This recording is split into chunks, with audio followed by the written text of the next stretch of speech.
Hello students, now we have to start our chapter that is French revolution.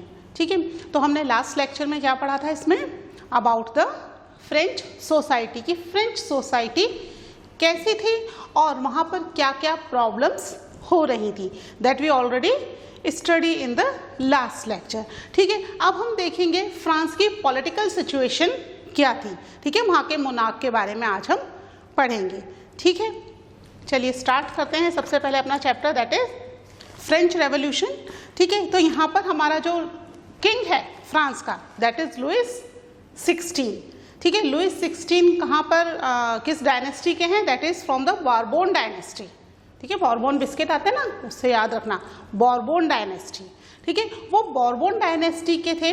When he was ascended on the throne, उस समय he was only 20 years old. बहुत ही young age में वो French के monarch बन गए, French के किंग बन गए। ठीक है, and then he got married with Austrian princess that is Marie Antoinette. ठीक है, ऑस्ट्रियन प्रिंसेस, ठीक है, ऑस्ट्रिया की प्रिंसेस थी और फ्रेंच के लुइस 16 से उनकी शादी हुई।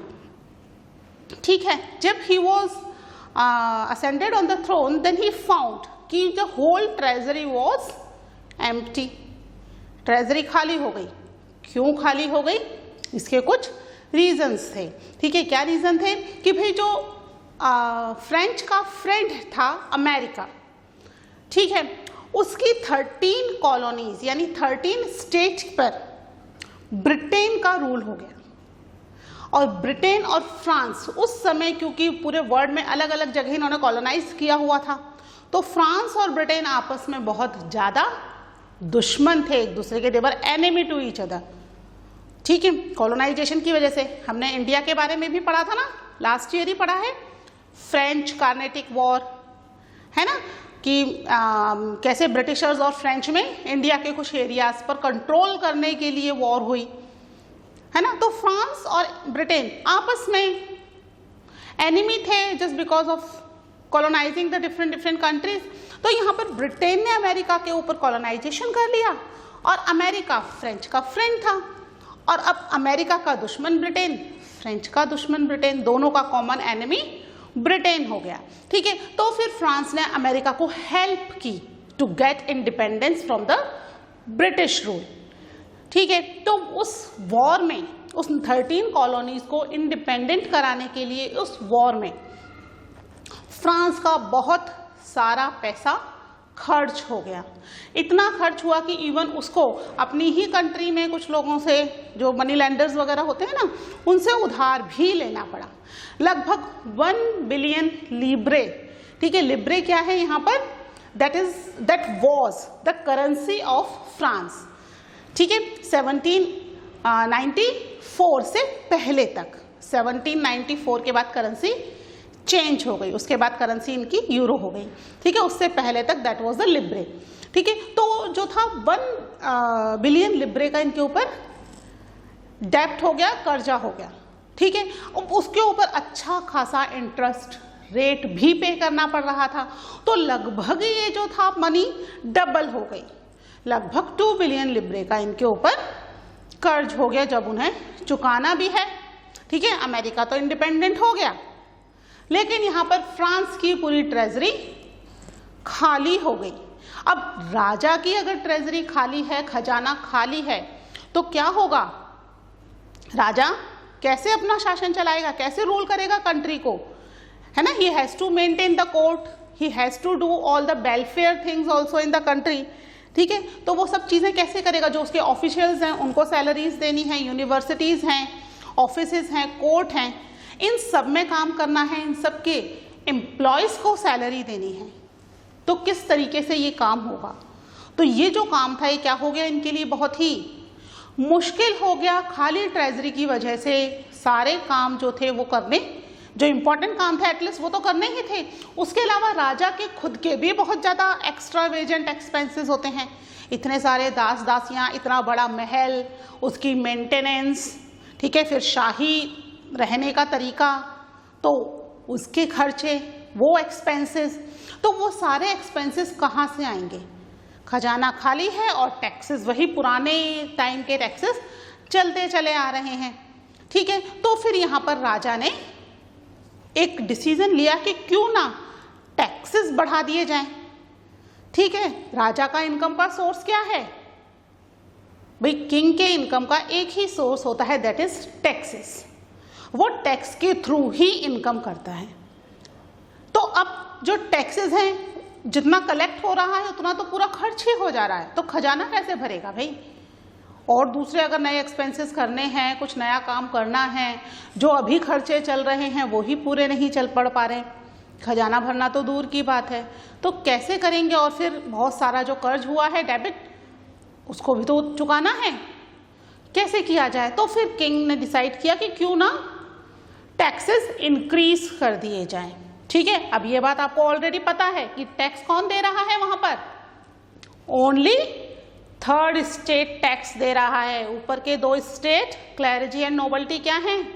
दे आर एग्जेम्प्टेड टू पे एनी टैक्सेस। वो तो प्रिविलेज्ड हैं बाय बर्थ, क्योंकि उनका जन्म ऐसे फैमिली में हुआ जो कि क्लैरिजी या नोबलिटी को बिलोंग करते हैं, तो they are enjoying their life. Taxes pay करने का काम यहाँ पर केवल और केवल थर्ड स्टेट का ही है। और थर्ड स्टेट में भी वेरियस कैटेगरीज हैं, है ना? देखा था ना हमने, 3 कैटेगरीज हमने उसमें भी देखी थी। कुछ तो रिच हैं, मिडिल हैं, और कुछ तो बहुत ही पुअर हैं। तो टैक्सेस दे पाना हर एक के बस की बात नहीं थी। ठीक है, तो हमने जो पढ़े थे कल, that was some social causes. ठीक है, हम यहाँ पर पढ़ रहे हैं अबाउट द फ्रेंच रेवोल्यूशन। ठीक है, तो फ्रेंच रेवोल्यूशन के वो कुछ सोशल कॉजेस थे कि भाई 3 स्टेट्स हैं, तो 2 स्टेट तो टैक्स नहीं दे रहे, एक टैक्स स्टेट टैक्स दे रहा है, प्लस यहाँ पर जो है वेरियस टैक्सेस लगाए जा रहे हैं। चर्च ऑल्सो टैक्स ले रहा है, स्टेट तो लेगा ही, खैर उसके तो इनकम का सोर्स ही टैक्सेस हैं। उसके अलावा कुछ इनडायरेक्ट टैक्सेस भी हैं, है ना? और कुछ कम्युनिटी ऐसी है, फर्स्ट और second state, they were privileged by birth, वो अच्छे रिच हैं, उसके बावजूद they are not paying any kind of taxes. तो आज हम पढ़ेंगे इसके पॉलिटिकल कॉजेस, है ना? तो आज हम पढ़ेंगे फ्रेंच रेवोल्यूशन के, क्या पढ़ेंगे? That is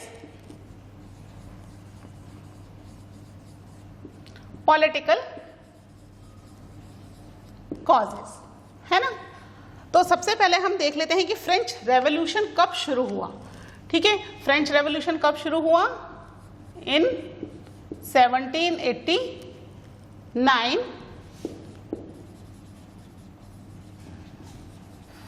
French revolution started. ठीक है, कल जो देखे थे दैट वाज सोशल कॉजेस, कर लेना आप उनको। आज हम देख रहे हैं दैट इज पॉलिटिकल कॉजेस। ठीक है, तो पॉलिटिकल कॉजेस आप मेरे साथ लिखते जाइए। इन 1774 लुइस 16, ठीक है,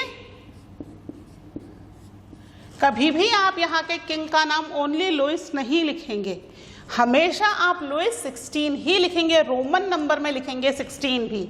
ठीक है, कहीं आप ऐसे लिख दो 16, है ना? ऐसे 16 नहीं लिखना है, दिस इज रॉन्ग। हमेशा 16 आपको किस में लिखना है? उनके रोमन नंबर में ही लिखना है, दिस इज हिज नेम, है ना? तो यहां पर केवल रोमन नंबर ही चलेगा राजा के नाम के साथ। Louis 16, this is the name of king when the French Revolution was started at that time, है ना? तो यहां पर राजा का नाम हमेशा हम प्रॉपर और सही लिखेंगे, हम इसमें कोई भी चेंज नहीं करेंगे। ठीक है, तो ये किसके थे? 16 ऑफ द बॉर्बोन डायनेस्टी, बताया ना मैंने आपको। Bourbon family became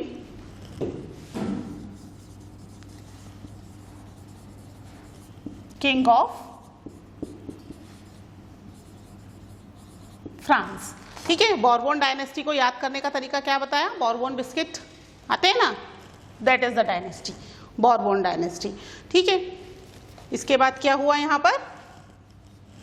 he got married with Marie Antoinette. और कब बने राजा वो? किस एज में बने थे? At the age of 20 years he got he became king and then he got married with the Austrian princess, ठीक है, ऑस्ट्रिया की प्रिंसेस मैरी एंटोनिटी उनका नाम था, उनके साथ इनकी शादी हुई, ठीक है। सारी चीज़ें मैं नहीं लिख रही हूँ, इसलिए कुछ चीज़ें मैं आपको बता रही हूँ, ठीक है। तो अब ध्यान रखना किस एज में हुए, he became king at the age of 20 और रानी का नाम क्या था, मैरी एंटोनिटी। किस ओरिजिन की, ऑस्ट्रियन ओरिजिन की, ठीक है, ऑस्ट्रिया को बिलोंग करती थी, ऑस्ट्रेलिया नहीं है, ऑस्ट्रिया है, ठीक है। Austria is a country of Europe, ठीक है। फिर देखिए इसमें नेक्स्ट पॉइंट हम देखते हैं, फ्रांस एंड फाउंड, क्या मिला उनको यहां पर, and found an empty treasury,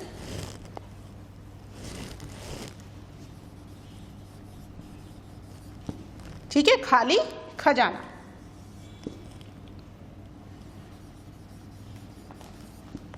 ठीक है, कैसे खजाना खाली हुआ, खजाना खाली हुआ, long years of war had drained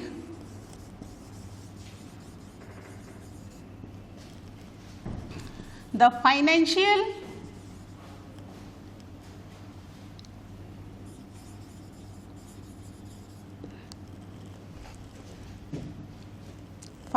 resources of the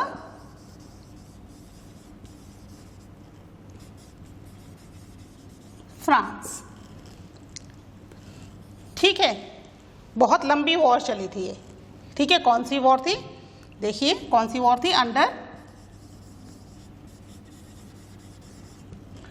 Louis 16। जब भी लुइस का नाम लिखेंगे, लुइस के साथ 16 हमेशा लिखेंगे, ठीक है। Louis 16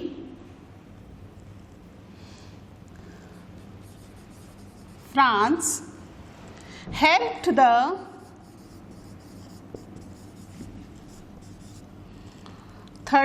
American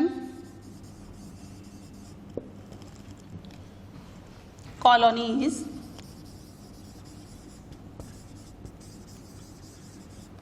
to gain their independence.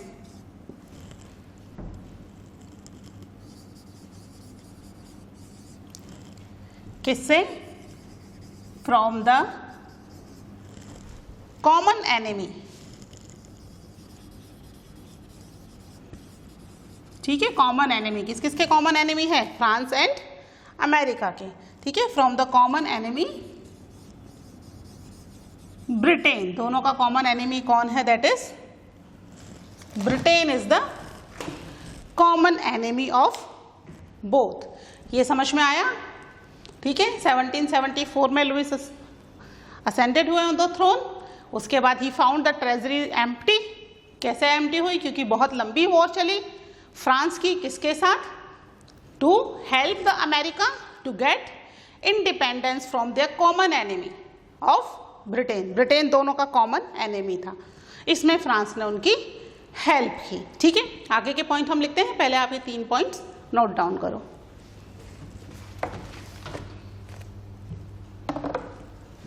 ठीक है। इसको रब कर दो, ठीक है। ये हम क्या पढ़ते जा रहे हैं, हम कॉजेस पढ़ रहे हैं फ्रेंच रेवोल्यूशन के, कि भाई फ्रेंच रेवोल्यूशन 1789 में तो हुआ, बट हुआ क्यों,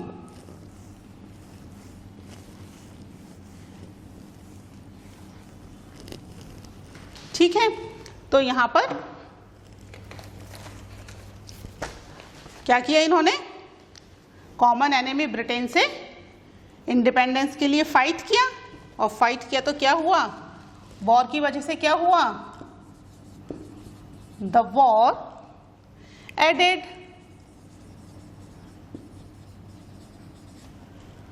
more than a billion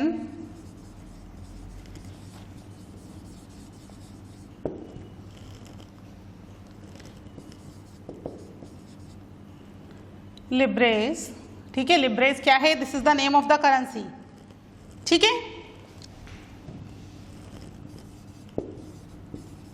to adept that had already risen to more than, क्या हो गया, more than 2 billion लिब्रे। ठीक है, 2 बिलियन लिब्रेस हो गया। ठीक है, लिया कितना था, अ बिलियन, और हो कितना गया, 2 बिलियन हो गया। क्यों हो गया, because of the interest rate. क्या इंटरेस्ट रेट थी यहाँ पर, 10% इंटरेस्ट रेट की वजह से जो था पैसा, it was increased very fastly. ठीक है, तो अब उन्हें कितना पैसा चुकाना है, 2 बिलियन लिब्रे का कर्ज भी चुकाना है। डेब्ट मतलब जो उधार लिया गया है, ठीक है, वो चुकाना है अब उन्हें। ठीक है, अब राजा क्या करेगा, खाली खजाना है ना, और क्या है, इसके खर्चे हैं बहुत सारे। कौन कौन से खर्चे हैं, to meet its regular expenses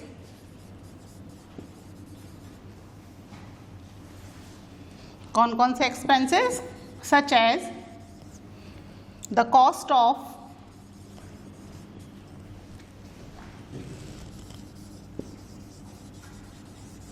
maintaining an army.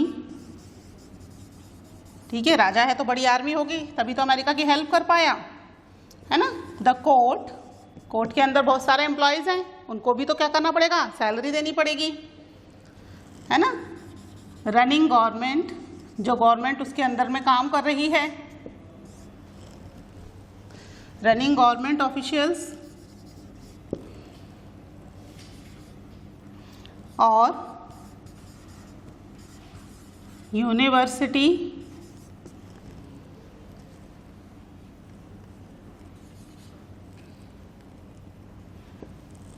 ठीक है, इन सब की वजह से the state was forced to increase, क्या इंक्रीज करेगा, टैक्सेस, है ना। इन सब खर्चों की वजह से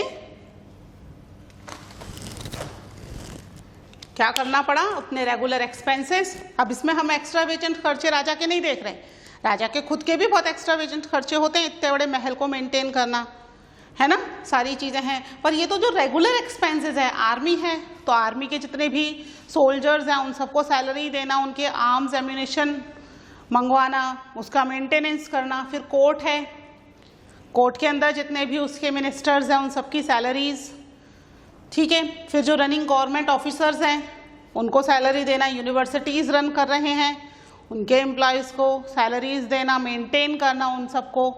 वो सारे खर्चे राजा कैसे करेगा, जबकि खजाना तो कैसा है, इट्स एम्प्टी, खाली, है ना, और ऊपर से उसके पास अच्छा खासा कर्ज भी है और ये सारे खर्चे भी करने हैं। तो क्या करना पड़ा है उसको, क्या करना पड़ेगा, the state was forced to increase taxes, मजबूरी में उसे टैक्स बढ़ाना पड़ेगा। अब यहाँ पर टैक्स बढ़ाने का मतलब क्या है, थर्ड स्टेट के ऊपर बर्डन डालना। फर्स्ट और सेकंड स्टेट तो टैक्स दे ही नहीं रहे, तो उन्हें कोई मतलब नहीं है, टैक्स बढ़ाओ घटाओ लो मत लो, उन्हें तो कुछ मतलब नहीं है, वो तो अपने टैक्सेस उल्टा वसूल कर रहे हैं इनडायरेक्टली, है ना। फर्स्ट स्टेट का देखा था ना हमने, क्लैरिजीज ले रहे थे चर्च का टैक्स, ठीक है। तो यहाँ पर सारा बर्डन किस पर आ जाएगा, थर्ड स्टेट पर आ जाएगा। और थर्ड स्टेट में बहुत सारे लोग ऐसे हैं जो कि वेल टू डू नहीं हैं, ठीक है, अच्छे खाते कमाते नहीं हैं, ऑलरेडी प्रॉब्लम्स हैं। अभी हम देखेंगे कि वहाँ पर क्या इकोनॉमिक प्रॉब्लम चल रही है ना। तो यहाँ पर ऑलरेडी प्रॉब्लम्स हैं, कंट्री के अंदर खजाना भी खाली है, यानी राजा हेल्प करने की वजह क्या कर रहा है और पैसे लेने की सोच रहा है, ठीक है। तो these are the political causes, revolution के लिए ये कुछ रीजंस हैं, कारण हैं ये, ठीक है, इसको भी नोट डाउन कर लो। इसके बाद हम देखते हैं इसके इकोनॉमिक कॉजेस। ओके,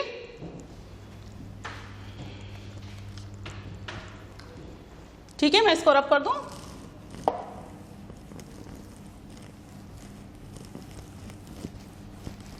तो अब हम देखेंगे इसके इकोनॉमिक कॉजेस। ठीक है, यानी कंट्री के अंदर क्या है, most of the people they are not rich. ठीक है, कंट्री के अंदर जो वर्क हो रहा है, बहुत सारे जो लोग हैं वो वर्कशॉप में एम्प्लॉयड हैं। वर्कशॉप में एम्प्लॉयड होने का मतलब क्या है कि भाई जो वेजेस हैं दैट आर फिक्स, आपको इतने वेजेस मिलेंगे, इससे ज़्यादा नहीं मिलेंगे, है ना। और कंट्री में पॉपुलेशन बहुत तेजी से बढ़ी। 1715 से लेकर के 1789 के बीच में जो पॉपुलेशन थी वो बहुत तेजी से बढ़ गई। अब क्योंकि पॉपुलेशन बहुत तेजी से बढ़ी है, लेकिन उतनी तेजी से फूड ग्रेन का प्रोडक्शन नहीं बढ़ा। अब क्योंकि फूड ग्रेन का प्रोडक्शन नहीं बढ़ा तो क्या होगा, पॉपुलेशन ज़्यादा है, कंपैरेटिवली फूड ग्रेन कम है, क्या होगा, चीज़ों की प्राइजेस इंक्रीज होने लगेगी। डिमांड ज़्यादा है ना, चीज़ें कम हैं। जब डिमांड ज़्यादा होती है और प्रोडक्शन कम होता है तो प्राइजेस इंक्रीज हो जाती हैं। जब प्रोडक्शन ज़्यादा होता है और डिमांड कम होती है तो प्राइजेस डिक्रीज हो जाती हैं। समझ में आ रही है बात। मान लीजिए कि क्लास में 10 बच्चे हैं और मेरे पास 20 पेन हैं। ठीक है, सब बच्चे एक एक पेन खरीदेंगे, तो अब क्या होगा, पेन की प्राइजेस रिड्यूस हो जाएगी, क्योंकि डिमांड तो 10 ही है और है 20, है ना, तो डिमांड रिड्यूस हो जाएगी। लेकिन अगर क्लास में 10 बच्चे हैं और मेरे पास 5 ही पेन हैं तो क्या होगा, वो क्या करेंगे, प्राइस लगाना शुरू कर देंगे कि भाई पेन कितने का है, 5 रुपये का मैडम, 6 रुपये में हम ले लेते हैं, 7 में हम ले लेते हैं, 8 में हम ले लेते हैं। जो ज़्यादा प्राइस देगा पेन उसको दे दिया जाएगा, क्योंकि पेन कम है और डिमांड क्या है, ज़्यादा। 10 पेन की ज़रूरत है और है केवल 5। वही कंट्री में कारण हो गया फूड ग्रेन का। फूड ग्रेन है कम और पॉपुलेशन हो गई बहुत ज़्यादा इंक्रीज। अब पॉपुलेशन इतनी इंक्रीज होने की वजह से प्रोडक्शन नहीं हो पा रहा उतना ज़्यादा, तो फूड ग्रेन कंपैरेटिवली कम हो गया, यानी डिमांड ज़्यादा और प्रोडक्शन कम। क्या हुआ, प्राइस बढ़ गई, चीज़ों की प्राइस बढ़ गई। लोगों के वेजेस तो फिक्स हैं, वेजेस नहीं बढ़े, वेजेस उतने ही हैं जितने पहले थे, प्राइस बढ़ गई। तो अब लोग उन चीज़ों को अफोर्ड ही नहीं कर पा रहे हैं। ठीक है, उस पे भी यदि किसी साल कंट्री में कोई डिजास्टर आ जाता है, ठीक है, बारिश नहीं हुई प्रॉपरली या बहुत ज़्यादा बारिश हो गई, हेल हो गया, ओला वोला गिर गया, ठीक है, इन सब की वजह से अगर हार्वेस्ट खराब हो गई तो कंडीशन और भी वर्स हो जाती है। उस कंडीशन को हम कहेंगे यहाँ पर सबसिस्टेंस क्राइसिस। जब लोगों की बेसिक नीड्स फुलफिल नहीं हो पाती, वो वाली कंडीशन कंट्री में आ गई। और राजा क्या कर रहा है, he was trying to increase the taxes. लोगों के पास अपना फूड ग्रेन खरीदने के पैसे नहीं हो रहे हैं, है ना। These are the economic causes. ठीक है, इसको भी हम लिख लेते हैं,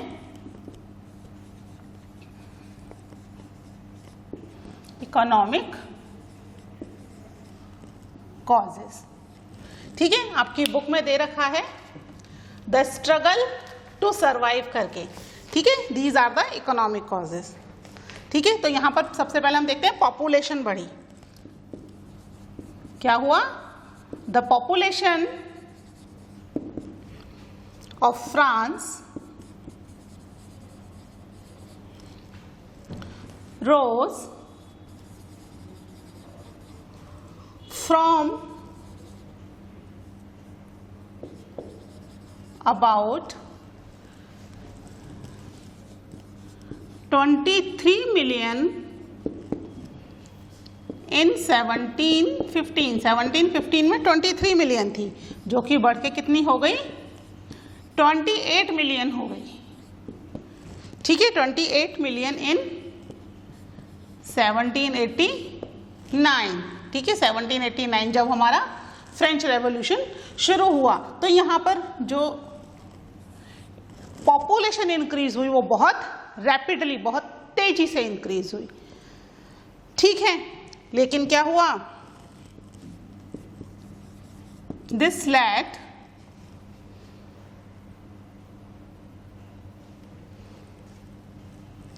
this increase, sorry,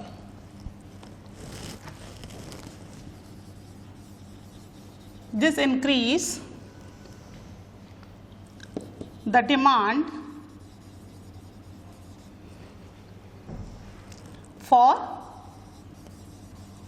food grain. भाई पॉपुलेशन बढ़ेगी तो पॉपुलेशन क्या मांगेगी अपने लिए, खाना तो मांगेगी। This is the basic need, खाना तो बेसिक नीड है। तो डिमांड किसकी बढ़ गई, फूड ग्रेन की बढ़ गई। लेकिन क्या हुआ यहाँ पर, प्रोडक्शन जो था of grain could not keep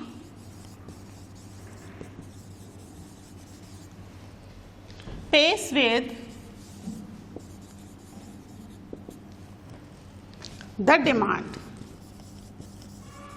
ठीक है। डिमांड तो बढ़ गई लेकिन उसके हिसाब से प्रोडक्शन ऑफ ग्रेन नहीं इंक्रीज हुआ, ठीक है। फिर नेक्स्ट देखिए, so the price of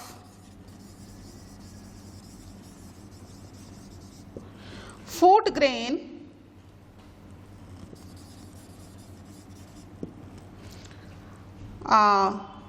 which was basic need of majority, basic need of people कर देते हैं,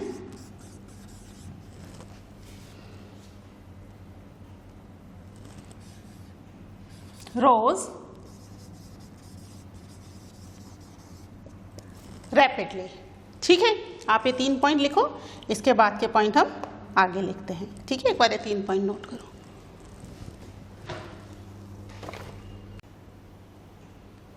ठीक है। नोट डाउन कर लिया बेटा, इसको मैं रब कर रही हूँ। तो यहाँ पर पॉपुलेशन इंक्रीज हो गई, प्राइजेस बढ़ गई, ठीक है, लेकिन वेजेस नहीं बढ़े। वेजेस क्या है, दैट वाज द सेम, जो पुराने चलते चले आ रहे हैं वही वेजेस हैं, ठीक है। देखिए, most workers were employed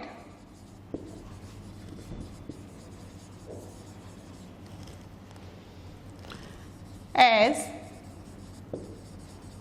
labourers in workshop, ठीक है। सबके पास तो अपनी लैंड नहीं थी, तो जिनके पास अपनी लैंड नहीं है वो सब क्या कर रहे हैं, वर्कशॉप में काम कर रहे हैं। Workshop, but wages did not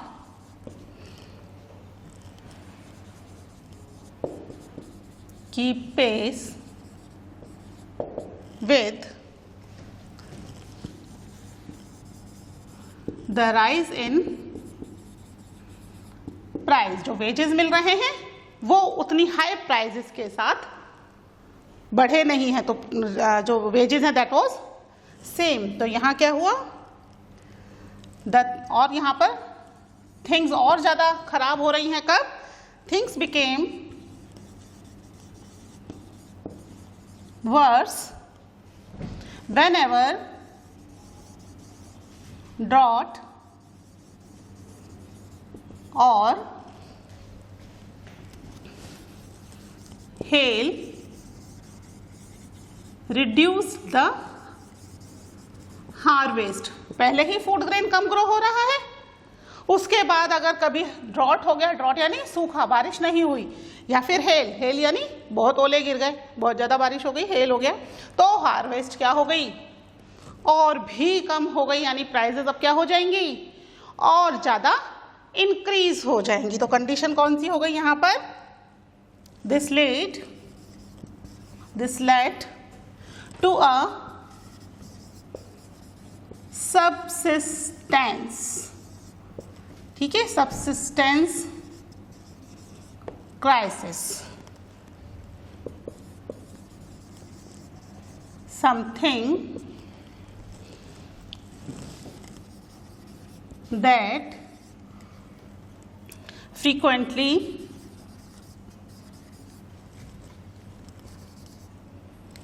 something that occur frequently,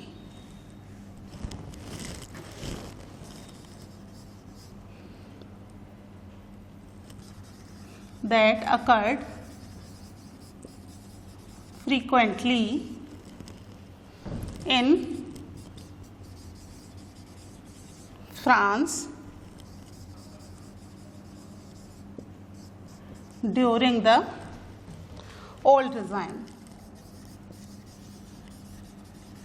ठीक है, जो पुराना शासन था उसको बहुत सालों से चलता चला आ रहा है, पुराना शासन उसको कहते हैं ओल्ड रिजाइम। तो ओल्ड रिजाइम से ही यहाँ पर ये सारी प्रॉब्लम्स चल रही थी। अभी अचानक से नहीं हुआ कि 1789 में अचानक से हुआ और अचानक से ये सब हुआ, बहुत सालों से चलती चली आ रही हैं problems, political problem, economic problem और लास्ट लेक्चर में हमने पढ़ ली थी सोशल प्रॉब्लम, ठीक है। तो इनकी वजह से कंट्री में प्रॉब्लम आ रही है। सबसिस्टेंस क्राइसिस आप देख लीजिएगा, इसकी डेफिनेशन पास में एक बॉक्स बना हुआ उसमें दे रखी है, when the basic need of human being was endangered, ठीक है, जब बेसिक नीड्स ही फुलफिल नहीं हो पा रही हैं, वो वाली कंडीशन क्या कहलाती है, दैट इज सबसिस्टेंस क्राइसिस। तो इकोनॉमिक कॉजेज के आप पूरे पॉइंट्स नोट डाउन कर लेना, ठीक है। तो हमने इसके 3 कॉजेज पढ़ लिए हैं, एक बार बुक में से भी चैप्टर रीड कर लेना, उसके बाद हम मिलते हैं in the next chapter. Till now take care, bye.